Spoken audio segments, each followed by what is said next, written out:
Dirección de Radio y Televisión de la Universidad Autónoma de San Luis Potosí presenta. Todos vivimos en un estado de soledad muy particular aquí en nuestra cabeza. El arte nos hace las cosas más llevaderas. Crear un espejo de nuestros más terribles pensamientos, miedos. A veces es más importante lo que no se ve en cámara que lo que se ve.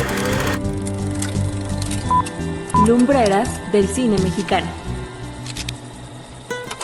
¿Qué onda? Primero que nada, pues muchas gracias y saludos a todas, a todos y a todos los que nos están escuchando, viendo desde allá. Y bueno, pues primero que nada, yo soy Elsa Carrera, soy coproductora del programa aquí en Radio Universidad que se llama Alquimia. Se transmite todos los martes para que pues, por ahí también nos puedan escuchar. Y bueno, pues en esta ocasión me encuentro muy emocionada, muy agradecida y también un poquito nerviosa porque estamos en esta nueva edición de Lumbreras del Cine Mexicano, que es un proyecto para conocer y reconocer a todas estas figuras del cine en México, ¿no? Este proyecto es una coproducción del Sistema de Radio y TV UASLP y del Festival de Cine de la Secretaría de Difusión Cultural. Y bueno, quiero dar la bienvenida a nuestro invitado, Sebastián Rodríguez Rivera, conocido artísticamente como Sebastián RR. Él es cineasta, egresado de la Escuela Nacional de Artes Cinematográficas. Ha trabajado como docente de lenguaje cinematográfico, dirección de cine, apreciación cinematográfica y narrativa audiovisual. Ha dirigido cortometrajes como Aquelarre y Valhalla y además ha sido asistente de dirección en videoclips, producciones teatrales y becario del programa Jóvenes Creadores. Actualmente está finalizando su tesis fílmica Tlón y participando en proyectos como productor y guionista, desarrollando largometrajes como El Gigante Enterrado y Sendero de Obsidiana. Y pues, bienvenido. ¿Cómo te gusta que te digan Sebastián, Sebas? Pues gracias por la introducción, Elsa. Me gusta que me digan Sebastián. Ah, muy bien. Y pues, ¿cómo estás, Sebastián? Aunque también me llamo Eugenio. Sí, justo, por ahí. ¿Cómo estoy? Bien, muy contento de estar aquí, muy agradecido con la invitación de la universidad y del festival. La verdad, siempre es un gusto para mí venir a San Luis, es mi tierra. Y pues participar en las actividades culturales que aquí se hacen porque pues no deja de ser el lugar del que vengo y al que siempre regreso, ¿no? Entonces muy contento de estar aquí. Qué chido, yo también estoy muy contenta y pues justo al final de tu reseña, bastante resumida porque está bastante amplia, me gustaría que nos contaras qué onda con Tlón, que fue una de las cosas que, bueno, al estar como revisando como todo tu trabajo, me llamó mucho la atención.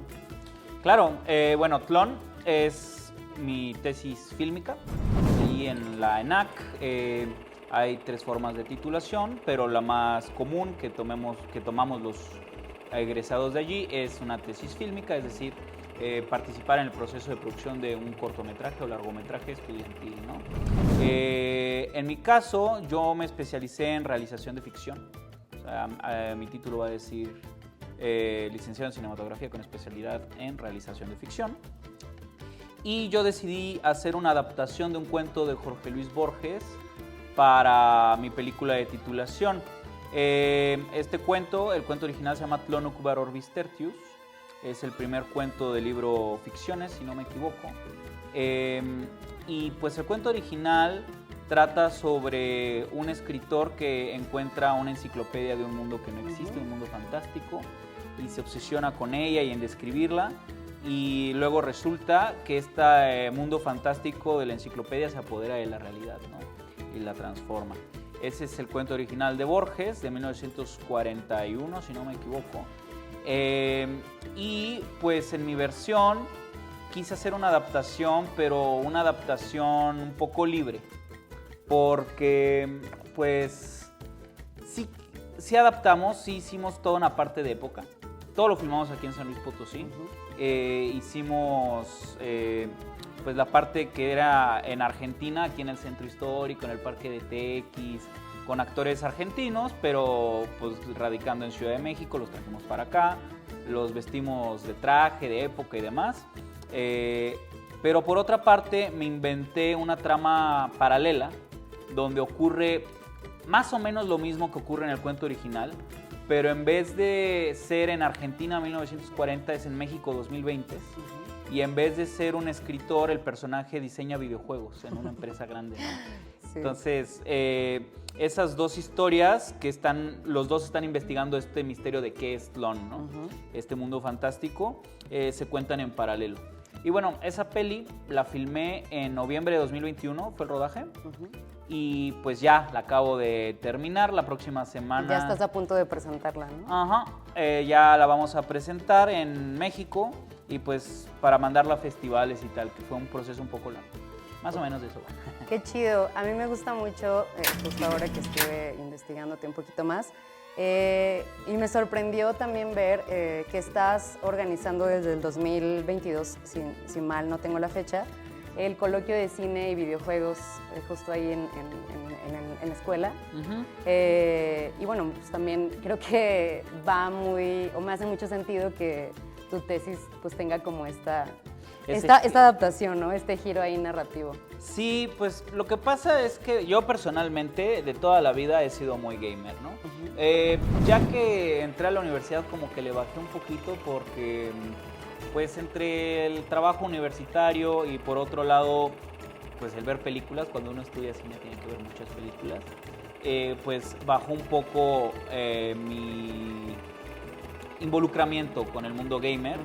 Pero pues lo he ido retomando y justo me ha interesado mucho la relación que pueden tener estos dos medios, ¿no? Porque considero que sobre todo de 2010 para acá, y se ha ido intensificando, la relación, o sea, los videojuegos siempre han tenido mucho cinematográfico, ¿no? Sí, exacto. En cómo están narrados y demás. Pero de 2010 para acá el cine ha tenido mucha influencia de los videojuegos, de muchas formas. Y pues más allá de que eso lo integré en mi película, en la que te estaba contando de Tlön, pues es como una inquietud o algo que se está dando y que yo consideré con otros compañeros ahí en la universidad que valía la pena reflexionar al respecto, y de allí nació la idea de hacer este coloquio sobre cine y videojuegos en la UNAM, que fue... bueno, es más bien la primera iniciativa aquí en México de un espacio académico para la discusión de esto en particular, porque de videojuegos se ha hablado en otros lugares aquí en México, ¿no? De forma académica, pero de la relación de cine y videojuegos no se había hecho. Y pues empezamos, sí, en 2023, si no me equivoco. La convocatoria salió en 2022, pero la primera edición del coloquio ocurrió en marzo de 2023. Okay. Y la segunda edición ocurrió ahora en septiembre de 2024. Estamos preparando ya también la tercera porque pues no hay... Perfecto. Si hay segunda parte no hay tercera, ¿no? ¿Y cuándo van a tener convocatoria para pues las charlas? a nosotros nos gustaría que ocurra en abril de 2025 la nueva edición, pero tenemos que ver con el calendario de la universidad por un lado y pues también compartir las grabaciones que hicimos del coloquio de 2024 porque todavía no las hemos estrenado, estamos a punto de ello, pero una vez que esté hecho eso vamos a poder... Está en proceso. Pasar. Sí, también estamos planeando, digo, esto es como tentativo, pero publicar las ponencias en una antología, ¿no? De escritos. Que la verdad hubo trabajos bien padres, nos llegaron trabajos de Venezuela, de Cuba, de todas partes de México, analizando justo este asunto, ¿no? Esa relación, ¿no? Y aparte que es muy amplia y tiene como muchas aristas, ¿no? Y yo creo que sí ha habido un cambio interesante en esa relación del 2022 al 2024, aunque sea relativamente poco tiempo, pero yo creo que por el área, bueno, las dos áreas están en constante evolución de manera, pues, rápida, ¿no? Sí, aparte, fíjate, es bien interesante que tuvimos el coloquio, la primera edición en marzo de 2023 y ese año fue la primera vez que en el Festival de Cine de Cannes hubo una sección de videojuegos, de presentación de videojuegos. Wow. Y este año, en 2024, en Guadalajara, en el Festival de Cine, hubo también una sección de videojuegos, tanto de mercado de industria como de presentación de proyectos, de pitch, ¿no? Entonces, pues se está asumiendo como lo que son medios, artes, hermanos, ¿no? A los videojuegos muchas veces se les vio pues más como una industria de entretenimiento sin más, pero conforme, digo, ya los videojuegos tienen 50 años más o menos, y si uno analiza la historia del cine también, el cine empezó a tener prestigio como medio artístico justo como a los 40, 50 años de que surgió. Ahí van. Entonces, justo ahí van. Qué bien. Oye, y tú tienes, me imagino que sí, porque también pues ya nos podemos dar cuenta que eres pues fanático también de los videojuegos, claramente. ¿Cuáles son tus videojuegos favoritos o cuál fue el primer videojuego así que te prendió pues para que tú empezaras a tener como esta pasión? Ok, de videojuegos. Pues mira, de niño me ocurrió bien chistoso que me regalaron de chiquito un Game Boy Color, ¿no? Pero me lo regalaron con el juego Pokémon Silver. Pero pasó que yo tendría 5 años, 6 años y no hablaba J de inglés. O sea, conté que pues llevaba clases de inglés en el kinder, pero pues no al nivel que te exigen esos juegos que tienen mucho texto. Entonces, ese juego, pues además yo era muy fan del anime, ¿no? De Pokémon, que creo que es generacional. Quedó perfecto. Entonces, ese regalo. Ya no lo pude retomar hasta que tenía como 12, 11 años, ahí ya lo jugué bien. Pero así como el primer juego que me acuerdo que me clavé jugando fue de Nintendo, yo siempre he sido muy nintendero, Luigi's Mansion. De cazar fantasmas jugando como Luigi, el hermano de Mario. Sí. Ese juego me clavé mucho de niño. Y ya posteriormente, bueno, no tan posterior, pero un juego que me marcó mucho también, y creo que igual es generacional, fue el Age of Empires y el Age of Mythology. Que ese era más de PC, ¿no? Ajá, es de PC, de estrategia. Pero además lo que a mí me pasó con ese juego es que el juego es muy divertido, de gestión de recursos y de enfrentamientos militares y tal. Sí. Pero esos juegos tenían también una sección como de enciclopedia, porque están basados en elementos históricos, ¿no? Sí. Entonces me pasaba que yo de niño decía, ay, este mono, ¿qué onda? Y le picaba en el Age of Mythology y te salía toda una ficha historia del personaje, y a mí eso me encantaba. A mí me gusta mucho también la historia. Entonces, pues me clavaba con eso y esos juegos me marcaron mucho. Sí, estaban basados, ¿no? Que ahora también, por ejemplo, en el caso de una adaptación que recientemente van a tener, que a mí me parece muy chistoso como todo ese fenómeno actualmente, como en los chavitos y las chavitas, es esto que está pasando a través de Roblox, de Minecraft, y como pues todo ese fandom que es tan grande que ameritó, ¿no? Que crearan pues esta versión en cine, ¿no? Yo recuerdo como las primeras cuando, no sé, por allá de los 2000, por ejemplo, de las primeras que me acuerdo que vi, de Tomb Raider, por ejemplo. Sí, claro. Que fue como, wow, o sea, vas a poder ver como la historia, ¿no? En el cine, ¿no? De lo que juegas todos los días en la tarde después de la escuela. Entonces, como que sí es como una influencia como que bastante compartida que tienen ahí uno del otro, y pues las relaciones, yo creo que pues como ya decíamos y tú ya has dicho en varias de tus charlas que por ahí tienes en internet, pues son pues de amplias posibilidades, ¿no? Sí, o sea, por un lado están estas que mencionas que son como adaptaciones directas de videojuegos a cine, que ya pues mínimo la primera que recuerdo yo es la de Mario que hicieron en los 80s, que le fue medio mal. Y ya posteriormente, pues sí, Tomb Raider, hicieron también las de Resident Evil, hicieron la del videojuego Doom también. Pero como que de esas creo que la más exitosa fue Resident Evil, ¿no? Que hicieron varias series de películas. Y actualmente se está dando mucho más, o sea, ya no solo en cine, también en series. Pero lo que es interesante, por ejemplo, en el caso de Minecraft, es que en sí Minecraft no tiene una historia. Tiene esto que le llaman en internet el lore, ¿no? Que es como esta construcción de un universo ficticio, pero no hay una trama como tal, sino que cada quien construye. Exacto, cada jugador hace su propia historia con los elementos que pone a disposición el diseñador, ¿no? Y sí hay como una serie de cosas que puedes hacer como ya muy trazadas para, por ejemplo, no sé, si quieres ir al Netherworld, ¿no? Que es como esta otra dimensión, pues tienes que conseguir tales cosas y hacer tal, o sea, sí hay como, podrías decir, como una pequeña historia, pero en realidad es muy abstracta porque no hay personajes, es nada más una serie de instrucciones. Entonces ahí va a ser interesante ver cómo integran una historia, cómo integran esta parte lúdica en la película. Pero, o sea, ese es como un tipo de adaptación, Sí, ¿no? claro.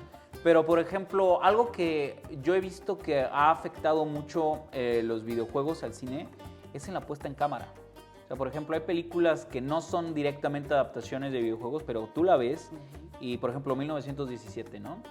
De Sam Mendes, si no me equivoco. Pues esa película es un seguimiento de un soldado que atraviesa las trincheras de la Primera Guerra Mundial, nunca alejándose mucho y sin cortar, ¿no? Tú lo ves y es como si fuera un videojuego de guerra, un videojuego bélico, es el mismo concepto de la cámara que sigue el personaje. O cosas como en John Wick 4, que se da mucho en pelis de acción, pero no solo en las de acción. En John Wick 4 también hay un montón de momentos. Por ejemplo, hay una secuencia en la cual están peleando John Wick contra los mafiosos enemigos suyos por el Arco del Triunfo en París. Y están peleando en el tráfico y el tráfico no se detiene, ¿no? Y nadie se detiene a ver, ni nadie. Eso es como si fuera un nivel de Street Fighter. Sí, claro. Entonces, esta comunicación, hay las adaptaciones directas, pero justo siento que hay toda otra parte que ha estado permeando en el cine contemporáneo de los videojuegos. Claro, está bastante interesante y yo creo que seguiremos viendo Sí, estas claro, se va a adaptaciones y viceversa se van a estar alimentando. Y bueno, retomando esta parte que dijiste que también eres muy fan de la historia, apasionado de la historia, también me hace mucho sentido como que pues estés ahora también dando clases de guión y que hoy justo en el contexto del Festival de Cine de la USLP diste una charla sobre guión, ¿no? Y en relación a esto yo también quisiera preguntarte si crees que el guión es lo más importante dentro de la narrativa del cine. Uy, mira, yo soy guionista, ¿no? Pero también soy realizador y montajista. Que todo tiene que ver, siento, con la narrativa. Sí. O sea, en ese sentido yo he tratado de especializarme en eso. En el ámbito del cine, que luego pues uno hace también De todo, también he todo lo... producido y he hecho sonido también. Y creo que depende del tipo de película. O sea, creo que hay muchos tipos de película y hay películas en las que una trama clásica aristotélica de principio, desarrollo, clímax, fin, pues es como su herramienta principal para involucrar al espectador. Y entonces, pues sí, ahí el guión como tal, como concepto de la historia es muy importante. Pero creo que hay también películas en las que se trata más de una exploración formal cinematográfica, de ver qué puedo hacer con el medio del cine y jugar con él. Y entonces ahí sí, pues pienso que quizás el guión como una narrativa clásica, estructurada, no importa tanto. Lo que sí importa, que creo que sí tiene que ver también con el guión, es el concepto detrás de la película, ¿no? O sea, qué es lo que le quiero provocar al espectador y qué es lo que quiero que sienta, qué es lo que quiero expresar yo. Y justo, pues eso es una posibilidad, es una historia, pero también hay muchas más. También se puede jugar con lo abstracto, con lo experimental y tal. Entonces, personalmente considero que depende del tipo de película. A mí me gusta más el cine narrativo tradicional, ¿no? Yo en ese sentido soy algo tradicional, aunque luego en mis películas he intentado meter momentos donde justo como que sobre texto de la narrativa hago secuencias que juegan con la forma fílmica, ¿no? Por ejemplo, con disolvencias, de mezclar planos o de repente con un montaje muy agitado que pues dentro de la historia, de la estructura de la historia, pues existe, tiene una razón de ser, pero a nivel expresivo mío es como por explorar lo que se puede hacer con el cine, ¿no? Claro. Oye, y bueno, yo como espectadora de cine, yo de formación soy diseñadora gráfica, pero pues es como muy natural que vayas teniendo acercamiento al cine desde siempre, ¿no? Sí, pues. Como vas creciendo, ¿no? Y en algún punto, pues también como que me empecé a interesar por el cine, bueno, más como desde la parte de la publicidad. Y en algún momento yo dije, bueno, quiero estudiar publicidad y nunca se me ocurrió estudiar cine. Más bien como que dije, pues diseño gráfico, ¿no? Suena que tiene algo ahí de creativo, ¿no? Y a lo que voy es que como espectadora, como que empiezas a asociar el cine nada más por los grandes nombres de los directores, ¿no? Pero es como poco común a veces prestarle atención a quiénes fueron los guionistas, ¿no? Y en algún punto no recuerdo si vi algo, si leí algo, no recuerdo exactamente. Pero me di cuenta justamente como pues del valor que tiene el guión también como en este proceso de cine, ¿no? Y me gustaría preguntarte si tú crees que hay guiones buenos con películas, o sea, con realizaciones malas o viceversa.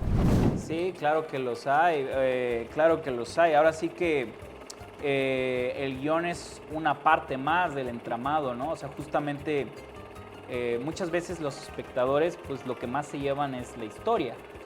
Pero si esa historia está mal contada, o sea, si no está bien lograda en sus objetivos, ya sean los que sean, en las formas, pues el espectador difícilmente va a conectar, ¿no? Que justo eso es como parte de la labor de apreciación cinematográfica, ¿no? Es un poco como en el diseño, pues mucha gente es capaz de reconocer un buen diseño, ¿no? Pero mucha gente, y no tienen por qué, no es capaz de analizar por qué es un buen diseño. Sí, esa es la parte complicada, ¿no? Decir, bueno, me gusta, pero expresar justo como por qué me gusta y hacer el análisis, que también eres o fuiste, no sé, docente en apreciación, ¿no? ¿Correcto? Sí, sí. He dado clase de apreciación que la disfrutaba mucho porque me obligaba a ver películas. Sí, eso sí es un trabajo que se antoja, la verdad, así todos los días. Sí. Pues justo es un poco ver la totalidad de la película. Ahora, en las películas narrativas tradicionales, pues justo es que el guión es la médula, como creo que tú usaste esa palabra, ¿no? Ahorita, médula, o fue a lo mejor en la mañana. Sí, ¿verdad? seguramente sí. En cuanto a qué es lo que articula, ¿no? Es la estructura, digamos. Y claro que se puede dar el caso de un mal guión. Bueno, Hollywood lo hace todo el tiempo. Guiones que son relativamente, pues, cumplidores, digamos. Sí. Pero le meten así dinero a los mejores actores y los efectos y que la fotografía esté así apabullante.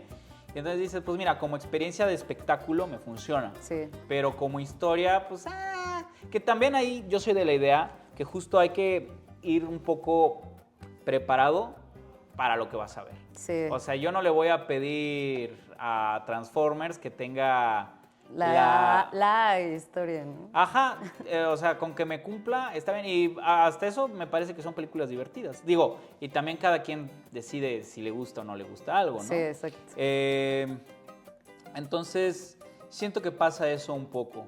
Que también está en eso, pues, el chiste de la apreciación, ¿no? O sea, como que me gusta mucho algo que vi que dijiste en una charla que estuve ahí repasando por YouTube, sobre que a ti te gusta como ir conociendo, como clavarte justo como ves una película y te clavas, ¿no? Y a mí me pasa mucho que estoy viendo una película y a veces como la pauso y digo, a ver, ¿qué es esto?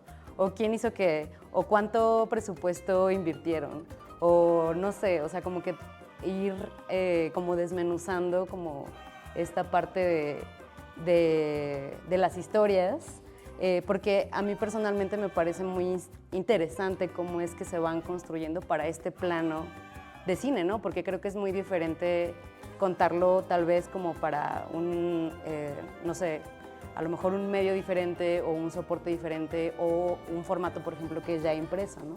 Sí, pues digo, ahí a mí lo que me pasa un poco es que cuando algo me gusta, justo quiero saber más de cómo se elaboró y tal, y eso me resulta interesante, ¿no? En cine, pues lo que pasa es que es muy amplio, sí, porque tienes el trabajo del director, de los actores, de fotografía, de sonido, de diseño de producción, que ese es también como todo un mundo, ¿no? En cuanto a vestuarios, utilería, escenografía, diseño de créditos, etcétera, ¿no?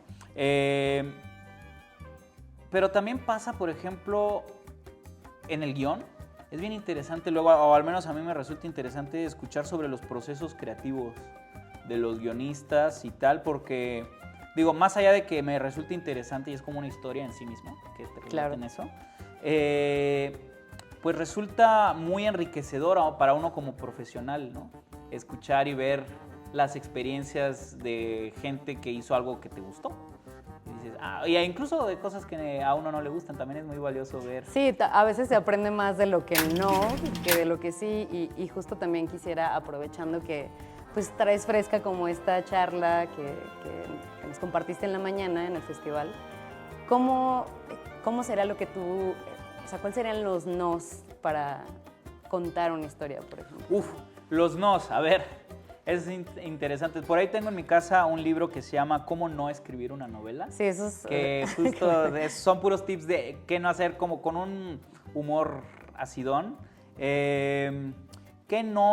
¿Cómo no contar una historia?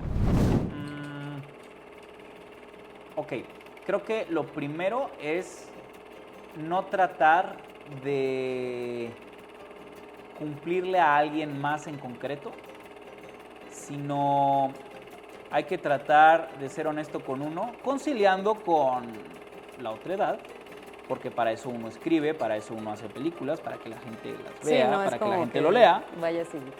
Pero al mismo tiempo, pues tiene que ser uno honesto con uno mismo, porque es cansado el trabajo creativo y es desesperante y es difícil.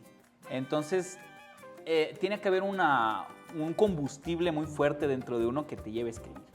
Entonces, eso solo se logra si logras pues ser honesto con uno mismo, con lo que quieres hacer, ¿no? Ya sea, y luego esto suena como muy dramático, pero pues para la comedia también aplica. Sí. Y, a ver, esa es una, ¿no? De qué no hacer. Luego, 2, no tener ubicado qué es lo que quieres hacer con la historia. O sea, con qué quieres hacer me refiero a qué quieres expresar y qué quieres que el espectador sienta. Si no tienes eso claro, estás en problemas, porque entonces no tienes guía. Y puedes explorar, claro, pero en algún momento del proceso tienes que llegar a tener claro eso para entonces ir perfilando. Digo, y esto es como muy abstracto, pero pues en el proceso de escritura uno se va dando cuenta, ¿no? De qué es lo que quieres hacer. Hay quien desde que empieza a escribir la historia ya sabe de qué trata, y hay quien lo va descubriendo conforme escribe y está bien, pero el asunto es en algún momento del proceso tenerlo claro. Sí, algo que yo, por ejemplo, me di cuenta cuando yo me gradué, me interesó mucho la parte como semántica de la lingüística para el diseño, ¿no? Entonces me empecé a clavar como en esta parte de la escritura y me gustó mucho lo que encontré ahí, pero a mí me parece una tarea muy complicada escribir, ¿no? Y recientemente estuve pensando qué herramientas pudiera yo pues desarrollar, acercarme, además justamente como de tener estas referencias de pues que trates de, obviamente, de ser observador, de tratar de consumir como todo este pues archivo visual, audiovisual que puedas. Y algo que a mí recientemente me llamó mucho la atención es esta palabra de que hay que adjetivar. O sea, como esta idea de que entre más amplio sea tu catálogo de adjetivos, creo que tienes como más oportunidades de poder escribir, ¿no? De poder expresar como estas ideas que ahora estaba leyendo La Revolución de las Masas de Gasset y dice, las palabras son como cortas, se quedan a veces, ¿no? Como para las ideas que los humanos tenemos o lo que pensamos o lo que podemos sentir. Entonces, ¿tú crees que hay otras herramientas para, no sé, desarrollar un poquito más como esta parte de la creatividad pues no sé, en el guión, en el desarrollo de una historia, por ejemplo, ¿no? Sí, pues justo eso es como una parte padre que tienen las películas comparado con la literatura, que muchas veces hay cosas que son inefables, ¿no? En lo verbal. Sí, claro. Y que a veces una imagen puede representar de una forma más directa. Por ejemplo, bueno, y en esto como a recursos, a mí me pasa a veces que parte de mi proceso creativo no solo es escribir, también de repente dibujo, ¿no? Alguna idea de un plano o de un personaje, cómo me lo estoy imaginando. Y eso es como retroactivo, o bueno, más bien tiene como cierto círculo de retroalimentación, porque estás haciendo eso y eso te va a impulsar a la imaginación para cuando regreses a la escritura, tener más materiales con los cuales trabajar, ¿no? O sea, o también, por ejemplo, una clásica que aplican muchos cineastas y que me parece muy valiosa es hacer estos famosos mood boards de las historias, donde como a manera de collage vas recolectando elementos visuales que te remiten a lo que estás creando, ya sea figurativamente o las texturas o el color, y pues lo haces como a manera de collage y lo tienes allí, y eso pues ayuda a ir como que vaya calando de forma inconsciente, de forma intuitiva, la historia que se está buscando contar, ¿no? Que también allí justo para mí la creatividad tiene mucho que ver con la intuición, tiene que ver con esta idea de que la poesía nace, no me acuerdo de quién es esta idea, la leí, creo, no sé si en el Arco y la Lira, que la poesía nace cuando, o si lo dijo Borges, ya ahí sabremos. Lo pueden buscar en internet. Lo buscarán, pero la idea es que la poesía nace cuando dos cosas que no deberían estar relacionadas, se les encuentra una relación que estaba oculta, ¿no? Que el poeta descubre. Uy, eso está... Creo que fue Borges, pero bueno, ya podrán desmentirme si... Y entonces para mí la creatividad tiene que ver con eso, o sea, que de repente dos cosas que no tienen relación directa, uno a través de su subjetividad, de las experiencias de vida que ha tenido y de su contexto y demás, encuentre la forma de relacionarlos para como producir una nueva relación, ¿no? Sí, eso evidenciarla. Me parece increíble, me recuerda mucho como a no sé, como estas como retóricas que hay como visuales que me parecen increíbles luego de encontrarlas casualmente o ya tal cual como obras plasmadas, ¿no? Donde hasta parecen como irónicas, como estos dos encuentros, pero hacen como, se conjugan ahí perfectamente, ¿no? Y resulta como en algo espectacular. Sí, claro. De hecho, en el cine hay un asunto muy importante a nivel como de figura de sintaxis. Se llama el efecto Kuleshov, ¿no? Que fue un efecto descubierto justamente por este señor Kuleshov, soviético, que se dio cuenta que si él ponía un pedazo, él filmaba a un actor o una persona, ¿no? Inexpresivo. Y luego filmaba muchas cosas. Y a la hora de editar, ponía al actor inexpresivo. Y luego pone, por ejemplo, una botella de agua. Y de nuevo al actor inexpresivo, le preguntaban a la gente, ¿qué ocurrió? ¿Qué viste? Y la gente decía, tiene sed. ¿Por qué tiene sed? O sea, ¿por qué interpretamos que tiene sed? Por la yuxtaposición de imágenes. Sí, exacto. Y eso no es que esté objetivo, o sea, no es que el personaje haya dicho tengo sed, ni siquiera que haya hecho un gesto así como de relamerse los labios. Simplemente por la yuxtaposición el espectador piensa eso. Y eso es porque pues, el montaje cinematográfico tiene esa facultad de que a partir de dos imágenes genera una tercera, que es esta relación, esta idea, ¿no? Que es fundamental para el cine y pues creo que también es fundamental para el acto creativo en general, el mezclar elementos para dar algo más. Sí, a mí estos juegos como de los signos que vienen pues de estos ejercicios de componer como pues estas piezas en el cine, en el arte, pues creo que sí son ejercicios que mentalmente te vuelven más sensible, ¿no? a lo que ves, a lo que vives.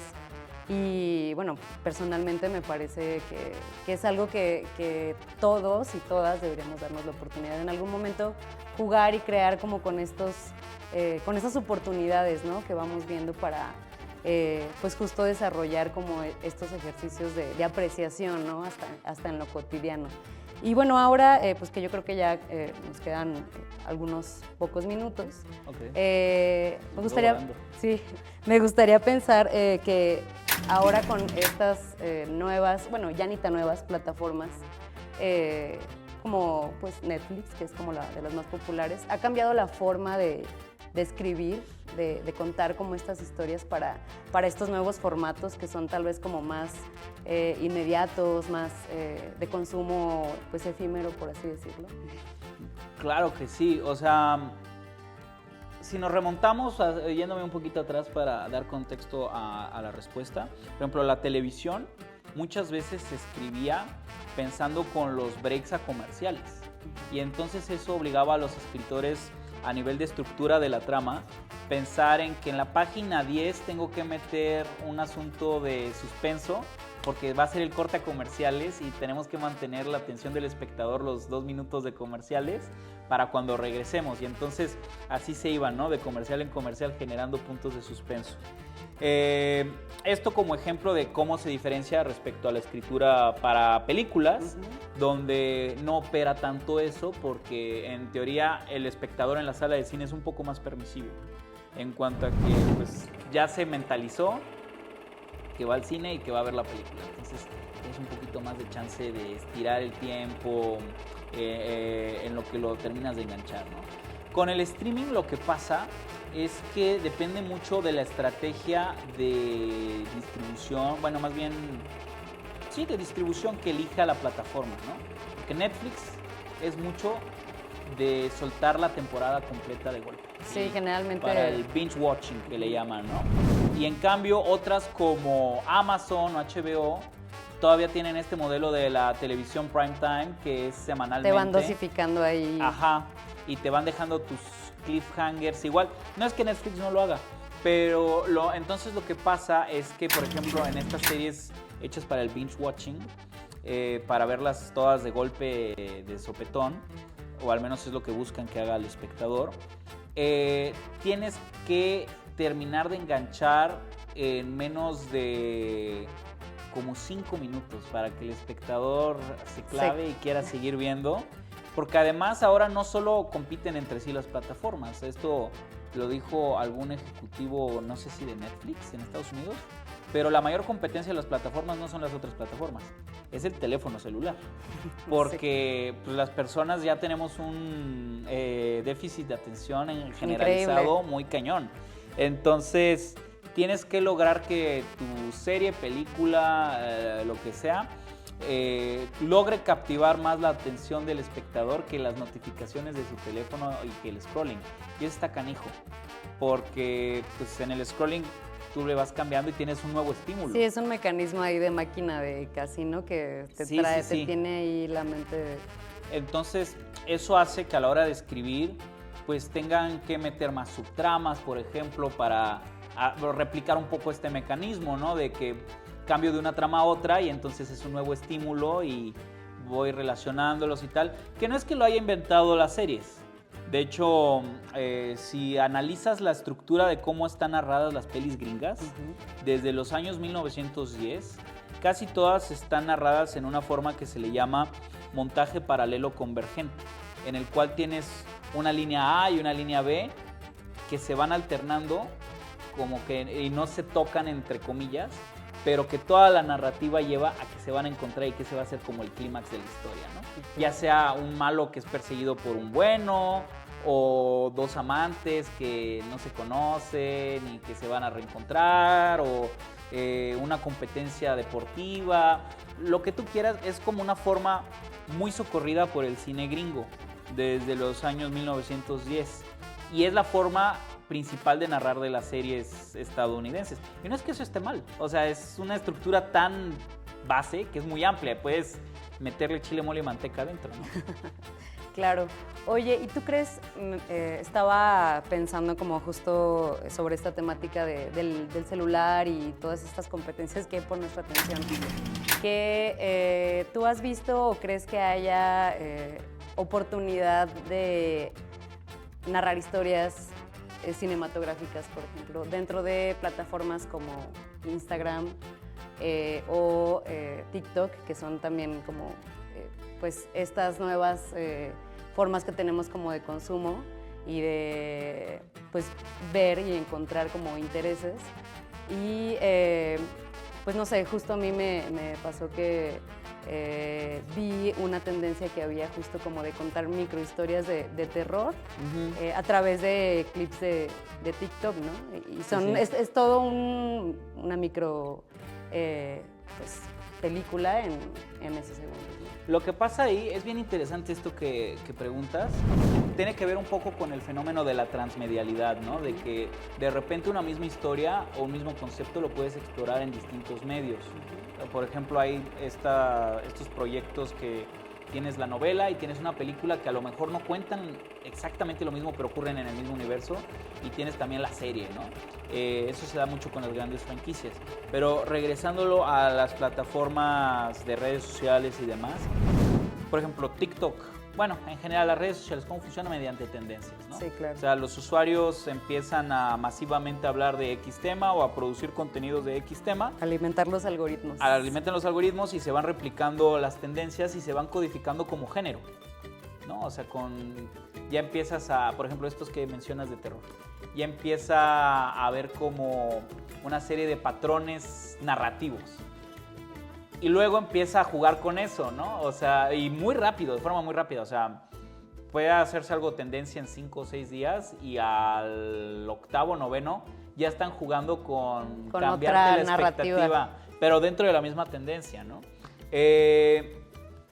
Yo creo que para lo cinematográfico tendría que ver con todo lo que está relacionado con la imagen en movimiento, ¿no? Y el expresar mediante eso. Entonces, las redes sociales en general, pues justo tienen un asunto muy cinematográfico.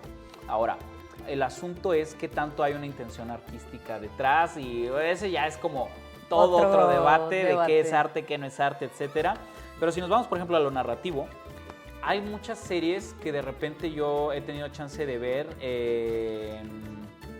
en redes que justo son como capsulitas, ¿no? Que te van narrando un pedacito de historia de 30 segundos y ya, pero luego hacen una continuación, ¿no? Y entonces ya es como si fueran miniseries de tele y estás esperando la continuación y están jugando con las expectativas creadas y tal. Entonces, pues yo considero que eso es narrativa cinematográfica completamente. Sí. O sea, pues está narrando mediante imágenes en movimiento y sonidos, ¿no? Y por el otro lado, lo de las tendencias, yo considero que sí hay un aspecto de narrativa bien interesante, porque a lo mejor no te están contando una historia muy compleja, pero sí se están insertando como en este esquema, ¿no? Que ya está planteado de símbolos. Sí. Y entonces están jugando con eso y creando significados y respuestas del espectador con eso. Entonces yo diría que sí es cinematográfico. Sí, a mí me parece que tiene también ahí muchas, justo estas narrativas. Algunos sí tendrán intenciones, otros no. Pero bueno, eso ya lo dejaremos para otro debate. Ese es otro debate. Y pues ya casi para finalizar, también hablando justo como de esta transmedia, ahora con este debate de la inteligencia artificial, por ejemplo, que incluso me parece que el año pasado hubo hasta pues manifestaciones en los sindicatos de Estados Unidos, sí, sí. Si mal no recuerdo. ¿Cuáles para ti serían como los pros y los contras de implementar esto? De ¿no? implementar las inteligencias artificiales. Ajá. Pues mira, es un tema que a mí me parece que va a dar para mucho, porque apenas está naciendo esta tecnología, al menos para el acceso masivo, ¿no? Y pues muchos artistas y muchos, ¿cómo decirlo?, profesionales de la creatividad, digamos, le tienen mucho resquemor, porque pues como funcionan las IAs es alimentándose del trabajo de otra persona, ¿no? De lo que consumen bueno, más bien de lo que está disponible en la red. Entonces, ¿qué pasa? Que, por ejemplo, las IAs generativas de imagen, pues pueden tomar mucho de un diseñador, ilustrador que está ahí y que pues no dio su autorización para que usaran eso, ¿no? Entonces ahí se vuelve algo polémico. Y por otro lado hay como toda esta gente que argumenta o dice que democratiza el arte, ¿no? Yo diría que en cierto sentido democratiza la técnica, porque ya no tienes que pasar tanto tiempo desarrollando la técnica en concreto como ilustrador, por ejemplo, para llegar a un resultado más o menos decente, que igual sí, tiene sus bemoles, las IAs, pero... Y bueno, y los guionistas se quejaron de esto porque tenían miedo, por ejemplo, de que los contrataran para escribir algo y luego les dijeran las gracias, o sea, les pagan el primer tratamiento, que los puedan reemplazar y por que luego una, la IA los mejorara, de ¿no? hazme un guión con esto, esto y esto y vámonos. Pero el asunto con las IAs es que siempre van a requerir un supervisor humano, porque a final de cuentas la IA necesita el feedback humano para funcionar y para mejorar, porque en sí misma simplemente repite patrones a través de... Y sesgos y otras cosas. Exactamente. Entonces, si no tiene una retroalimentación de un humano capacitado, pues... También. Porque también, o sea, los productores luego, o es como lo que critican los guionistas gringos, que es como, no, los productores les van a pedir guiones a la IA. Sí, pero los productores no son guionistas. Y sí, hay muchos productores y por eso son productores de cine, con muy buen colmillo para detectar una buena historia y tal, pero no quita que no son guionistas. Claro. Entonces, pues yo considero, en ese sentido soy algo optimista, que siempre se va a necesitar una figura humana. Y pros y contras, entonces. Pros, creo que facilita mucho el trabajo en cierta medida, por ejemplo, de redacción es más rápida, o revisión, por ejemplo, de estilo, en escritura.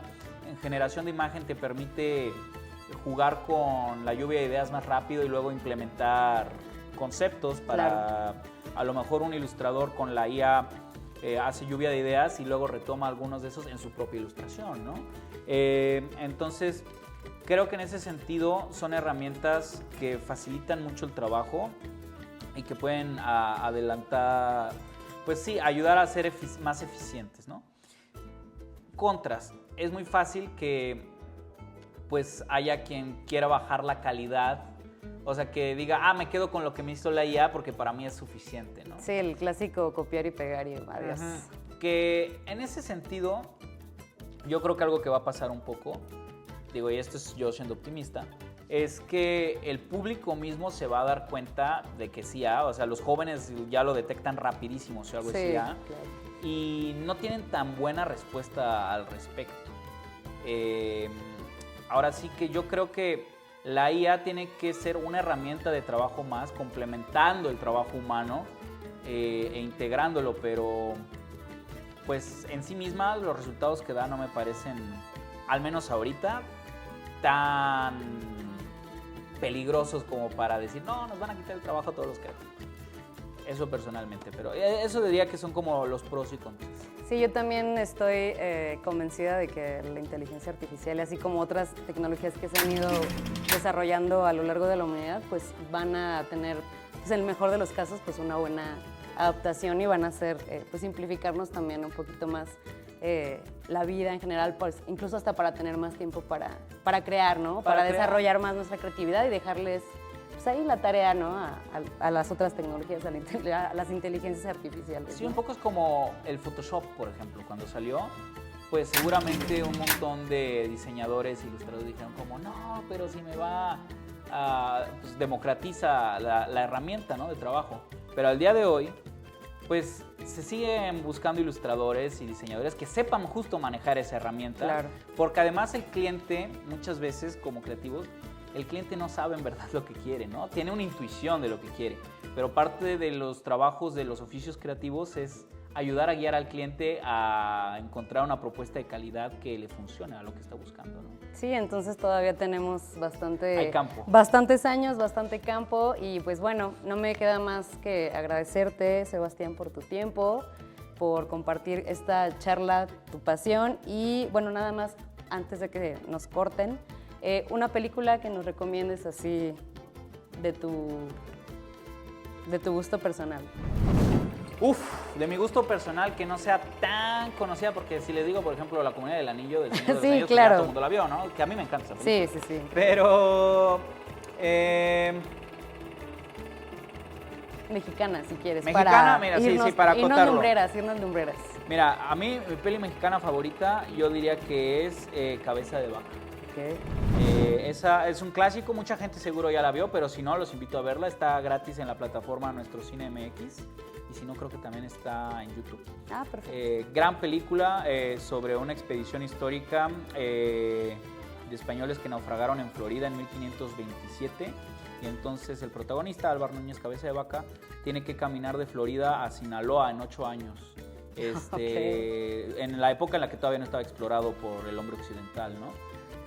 Muy interesante esa película y pues sí, esa es la que podría recomendar así a bote pronto porque luego hay muchas más. Sí, claro, pero pues bueno, nos queda de tarea, yo la voy a ir a buscar saliendo. Y pues nada, los invitamos a seguir las redes de Radio, TV, ITV UASLP y del Festival del Cine de la UASLP para continuar descubriendo y celebrando al talento mexicano en esta serie multiplataforma Lumbreras. No se lo pierdan. Lumbreras del Cine Mexicano es una producción de radio y televisión en colaboración con el Festival de Cine de la Universidad Autónoma de San Luis Potosí, a través de la Secretaría de Difusión Cultural.